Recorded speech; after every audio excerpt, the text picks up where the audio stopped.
Toute l'actualité du Racing Club de Lens en moins de 3 minutes, c'est tout de suite et c'est dans JTL.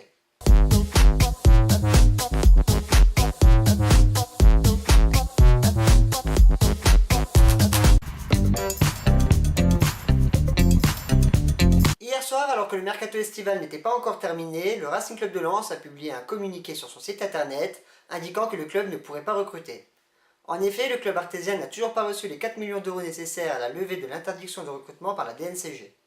Le RCL se montre toutefois confiant sur l'arrivée de fonds dans les prochains jours et espère recruter un joker et des joueurs libres.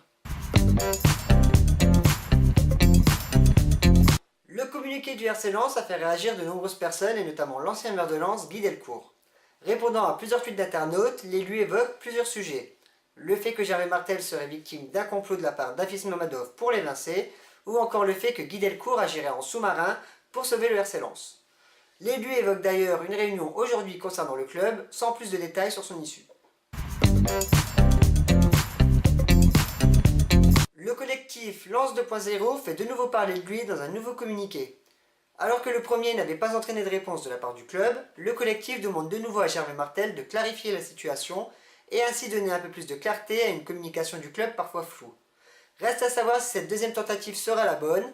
Vous pouvez lire l'ensemble du communiqué du collectif sur le Twitter et le Facebook du JTL. Malgré l'affaire Brandao, le futur adversaire des 100 et or se renforce grâce au PSG. En effet, le SC Bastia a obtenu dans les dernières heures du mercato le prêt de l'attaquant parisien Kevin Organda. Le club corse pourra également compter sur l'attaquant Benjamin Moukoulou, prêté par le FC Malines. Notre joueur mystère d'hier était Tony Vérel et c'est le tweetos 100 et or 1 qui fut le premier à le trouver. Aujourd'hui, un nouveau joueur, c'est parti. Je vous rappelle que pour jouer, c'est très simple, la page Facebook, le JTL, le JTL en soi, le compte Twitter, @le JTL, ou via les commentaires YouTube.